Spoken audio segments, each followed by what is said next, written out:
Hello again. I meant to record this video yesterday when I recorded the Tatiova and then Thrasios and Timna decks. So this is another Magic the Gathering deck. I mentioned it in the videos. This is my casual deck. I'm going to say mid-power. So, there's your super casual, your kind of silly theme decks, the tribal decks, your precons, that kind of thing. The really low-end decks. And then you go up to the mid-power range. You're typically looking at like $300 to $600 for the decks or something like that. Sometimes they have fetches, sometimes they don't. Sometimes they have infinite combos. This one, I like to say, doesn't. Although if you let me copy my Nyxbloom Ancient with Clever Impersonator, etc., and if you let me do it with two of them especially, I effectively have infinite mana. So this is the Thrasios and Kraum big mana Helix Pinnacle deck. There are several proxies in here. I'm still trying to get some cards, but it's a fun deck. Like Tatiova, this is my own original build. Tatiova I had a lot of help from a friend at my LGS. Thrasios and Kraum I've had some help with as well, but this is mostly me. Yeah, I wanted a deck to replace the old Battle Cruiser version of Tatiova, which was, silly, casual mid-range. I ran a couple of fetches in there because you kind of need to run fetches with Tatiova. The value is just too strong. So I wanted another deck. Instead of Battle Cruiser mid-range, I chose Control. Anyway, so rocking the Beyond Creation shirt today. If you haven't heard of them, check them out. Progressive, technical death metal from Canada, I believe. Very good stuff. All right, so just like before, bags. Yeah, just like before, damn it. I'm having this face me so that I can see the video as well to make sure that everything's going to be in frame. So things are going to be backwards. Deal with it.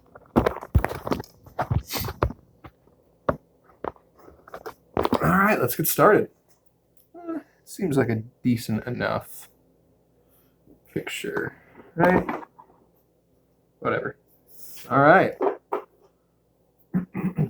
So, like I said, this is Thrasios and Kraum. Kraum is really just there for the colors. I think I run like 3 red cards. I'll point out the card later that made me want to turn this into a teamer deck. This is really just a casual Thrasios deck. Casual Thrasios? No such thing. Yeah, you're right. All right. Same pattern as before with my other decks. I do creature, artifact, enchantment, instant sorcery, planeswalker, land as my order. So we're going to go in that order. Drink more water. All right, starting off. Arbor Elf. Big mana. So this is not only is it a really weird, basically teamer control deck, it's also a huge ramp deck. That's one of the things I love about Simic. Like, I mentioned this with Tatiova, that people find it kind of crazy that I play Simic control. They just don't think it works. Why not? You get all the great things about blue. You get the interaction, the counter spells, the creature removal. You get access to really cool cards like Consecrated Sphinx. Then you go Simic and you get to add, or you go green, you get to add all that great ramp. So the mana dorks, into the north, rampant growth. Some other great creatures, and then you get the combination of the two, and Simic has some wonderful combination cards. So, yeah. Control! Biomancer's Familiar. I mentioned this card in the Oracle Hulk deck.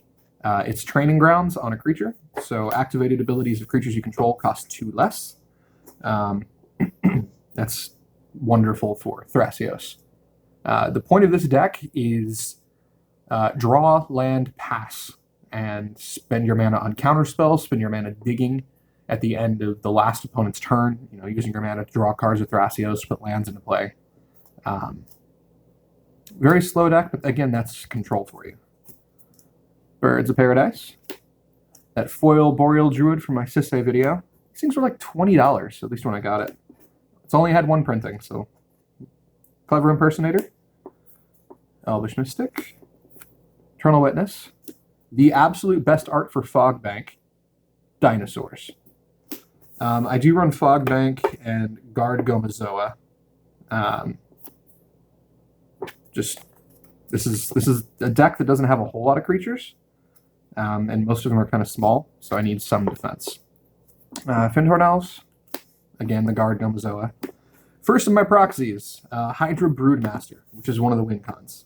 Since this deck can produce an absurd amount of mana, excuse me, I will just have Hydra Broodmaster on the board. I'll put it on the board during my turn, and then just let the table go around. If nothing happens, then I make it monstrous. I'll usually pump 40 mana into it, so 42 with its ability. Is it? No, 41, I think it's. Yeah. Green and double X, and you create X tokens. So I'll just throw 20 tokens out on the board, and that's generally enough to kill everyone. That's the way that this deck has won the most, actually. More stuffed up than I thought. I had to go drive to the office today to drop something off and then to pick up some paper. I've been working from home, thankfully, during this quarantine time. But I guess getting out there around pollen and that kind of stuff has really flared up my allergies again. Griffix. Keep that mana flowing. Llanowar Elves. Nazi. Nyx Bloom Ancient. If you tap a permanent for mana, it produces 3 times as much of that mana instead. This is the card that single-handedly inspired this deck. I didn't really have a good casual deck at the time. I was trying to find one. I had just dismantled whatever I was playing before, and I actually don't remember what it was. Wow. Oh, I'd been playing Intet the Dreamer. And it was okay. I mean, having a 6-drop commander kind of sucks. And yeah, Kraum is 5, but I don't really play him all that much. Him? Yeah, him. Whatever, Kraum can identify however Kraum would like. So yeah, I saw this deck, and I had a spare Thrasios, and I figured it would be a lot of fun. Another one of the proxies, Omnath, Locus of Mana, the mono green one that makes it so that green mana doesn't empty from your pool, and it gets bigger for each green mana you have. Phantasmal Image. And you'll see why later, aside from just drawing cards, you'll see why I want that extra mana. Although I kind of did spoil it in the deck title, Big Mana Helix Pinnacle. So, and also Hydra Broodmaster, there's Finale of Devastation in here. You want a lot of mana. Phyrexian Metamorph. Priest of Titania. Regal Behemoth. I like to draw cards and get more mana. Steve. Seedborn Muse. Card kicks ass. And Trigon Predator, again. One of my favorite cards. Alright, artifacts. I have 2. Sol Ring and Thran Turbine. During your upkeep, you can add up to 2 colorless mana to your pool, and you can't use it to cast spells. So I pump 2 mana into Thrasios at my upkeep. So that means I only have to pay 2 more, or if I have Biomancer's Familiar or Training Grounds out, then it just covers a draw for free. And then if I have both of them out, then it covers 2 draws for free. Biomancer's Familiar and Training Grounds both say that you can, the mana cost can't go below 1. So instead of reducing it by 4, because it costs 4, it reduces it down to 1. Which still, pay 1, draw a card, is really strong, especially in a big mana deck like this. On to enchantments. I'm not running many of them, and one will be coming out as soon as I can find a replacement for it. Braid of Fire. It's one of the reasons that I'm playing red. Cumulative upkeep, add red to your mana pool. So every turn you add more red. That's really cool for Thrasios, really cool for Helix Pinnacle. Defense of the Heart. Want to grab that Nyx Bloom Ancient. Helix Pinnacle, I need to get a real one. Rhystic Study. Sylvan Library is coming out. I just can't think of a replacement for it right now. Like, it's a good card and all, but this deck draws so many cards already. I don't really feel like I need this. Like, Thrasios costs 2. I ramp like crazy. There's really no need for Sylvan Library. And like I've mentioned before, it's a card that just doesn't really do anything past the first couple turns of the game.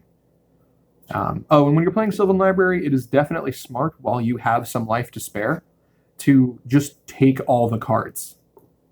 So, anyway, training grounds. Utopia Sprawl, Wild Growth, and Wilderness Reclamation. Untap all your lands at your end step. So you can see where this is going. I mean, it's a deck that really wants to ramp hard. All right, on to my instant speed spells. We have Beast Within, Contra Magica, Magica, whatever, Counterspell, Cyclonic Rift, Disallow, nice promo art for Disdainful Stroke, the very nice full art foil of Lightning Bolt. Guys, if you're playing a red deck and you're not playing Lightning Bolt, come on. 1 mana, deal 3 damage to something. It hurts Planeswalkers. It hurts a lot of good commanders. It kills off some really good hate bears. If your opponent's down really low in life, you just ping them for 3. I mean, it's a really solid card. You play red, you play Lightning Bolt. Nature's Claim. Negate. Pongify. Rapid Hybridization. Reality Shift. Any blue deck I play runs all 3 of those, period. Return to Nature. It's a better Naturalize because it has that third option, exile target card from a graveyard. I don't think Naturalize is worth running, but I like this card quite a bit. Stubborn Denial. Pretty weak counterspell in here, but I was trying to go for some kind of weaker ones anyway. When Kraum is out, this is just a negate for 1. So, Korean Swan Song, I believe. Void Slime. I would not play Disallow and Void Slime in EDH. I'd say they're good up through high power. Proxy, Wizard's Retort. I don't know if it says retort backwards. A friend drew that for me. It's dumb. Thrasios is a wizard. So this is just counterspell when Thrasios is out. Because it gets rid of the 1 and it's just the 2 blue. Yeah. I can't find one.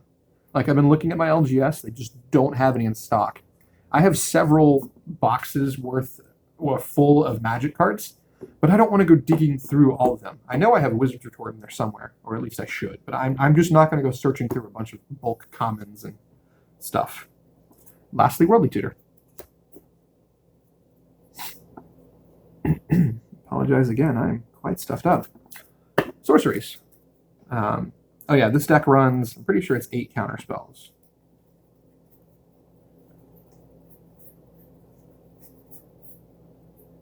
Yeah, 8 counterspells. It's funny, I used to be the guy who refused to play blue and refused to play counterspells because I thought they weren't fun. I hated them. And then I picked up my old Tatiova Battlecruiser, which ran 7 at first, and then I dropped down to 5. Because people were bitching and moaning about it. It's just, come on. But it has changed the way I play this game. Blasphemous Act. This deck box is getting in the way. Cultivate. Curse of the Swine. Wonderful targeted wrath. Farseek. Finale of Devastation. WinCon number 3. Green Sun Zenith. And to the north. Kodama's Reach. You know, it's funny. I normally say Zenith. Kind of go back and forth between Zenith and Zenith. I've heard it said both ways in an astronomy class that I took, so whatever. Nature's Lure. Rampant Growth. Regrowth. Pretty sure that's an unlimited one? Nah, it's probably revised. Either way, I like those old cards. And Tooth and Nail. Melee to grab Nyx Bloom Ancient and a copy card or something like that. Or Seedborn Muse and Nyx Bloom Ancient. Nyx Bloom Ancient is a very important card to this deck, of course. I mean, add triple the mana that you tap. Like, come on. And it's cumulative. It's not just adding it. So if you have 2 of them out, it's not just 6 times the mana. It's 9 times. I've had 4 of them out at a time once because I run 3 copy cards in here. I was going to run more, but I think this is plenty. Also finding room. I mean, I could throw 1 in over Sylvan Library, but whatever.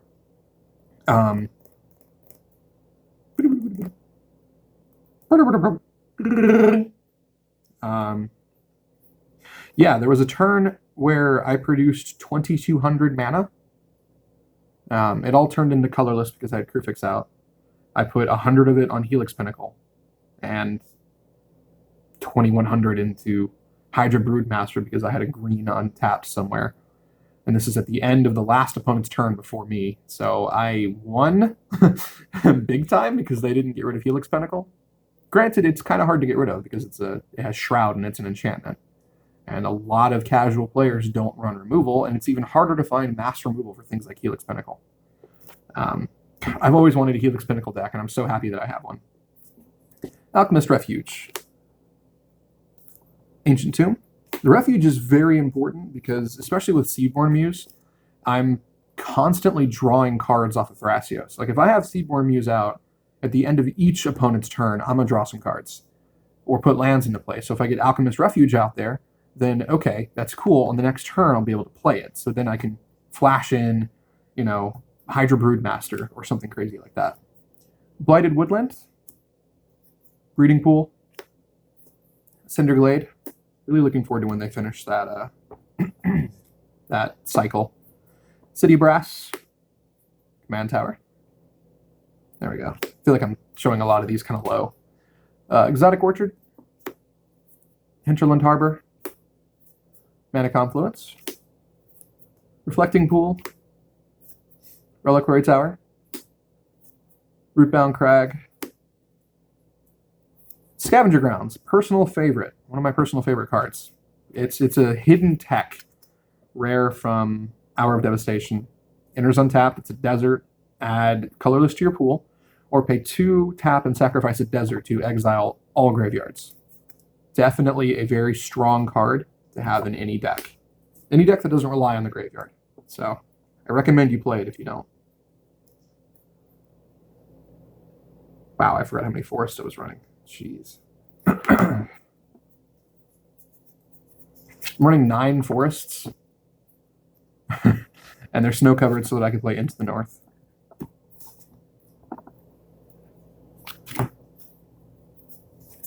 Running 6 islands.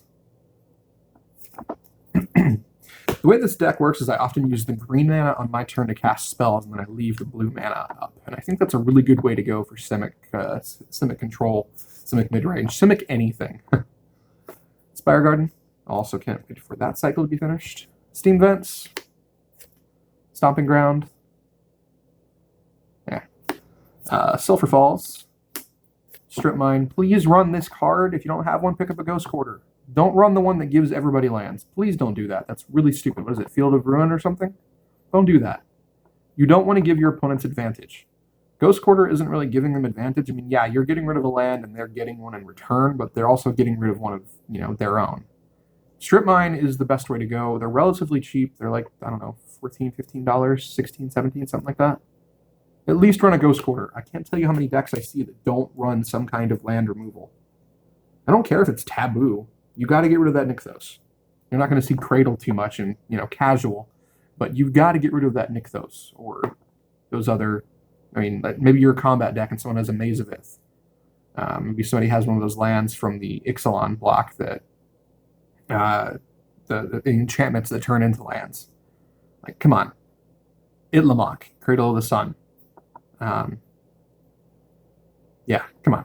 Anyway, last card is Yavimaya Coast. That is the deck. Like I said, it's a casual deck. Take that as you will. If you've seen my other videos, I believe you will agree that this is a casual deck. I put it at mid-power, so if we're giving a number to it, 5 out of 10. It's not a deck that can win very quickly. It's not a deck that's designed to win very quickly. Hello. Yeah, I've been really lazy with my beard. Working from home means I don't really have to do much with my beard, so I've just been kind of letting it go. Whatever.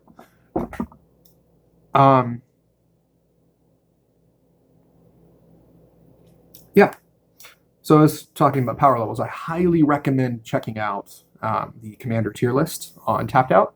There are also some really valuable resources on YouTube about power levels of decks, and I think that's a very important thing for people to look into, because if you don't know the strength of your deck and you go into some table thinking you've got this crazy competitive deck, and it turns out that it's like Mowu Voltron, which I have played, you just might not have fun. And I think that's one of the most important things about this game is the social aspect. As a rather competitive player, a lot of people think I don't care about the social aspect, but I do. You should be focusing heavily on what your group wants, what your group plays. You know, you should be asking your group, your typical play group, what level they're at. If it's too much for you, ask if they can tone it down. There needs to be some communication. There needs to be, people just need to listen to each other, talk to each other, and that would prevent a lot of the problems that we've had, a lot of the stupid bans, hopefully. It's the rules committee. I can't tell you how many times I see people who get frustrated because someone came in and, curb stomped them with some competitive deck. And then when someone else who's actually good at the game comes up to them, they won't even play with them.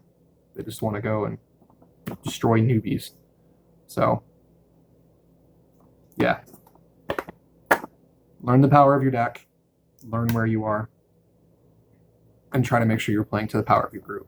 And that's one of the reasons that I have multiple different power levels of decks. I've got this mid power, in between that super casual and in between high power. I've got that high power Tatiova, which is a step or two below EDH. And then I have, Thrasios and Timna, competitive as you can get. Yeah, that's pretty much all I have for this one. I'm probably going to be putting my Kulain deck back together. Again, it's Kulain or something closer to that, not Chulain. It's 8 bears. 8 bears, Allure combo, that kind of fun stuff. So, we'll see. If I do, I'll make another video for that one. Thanks for watching.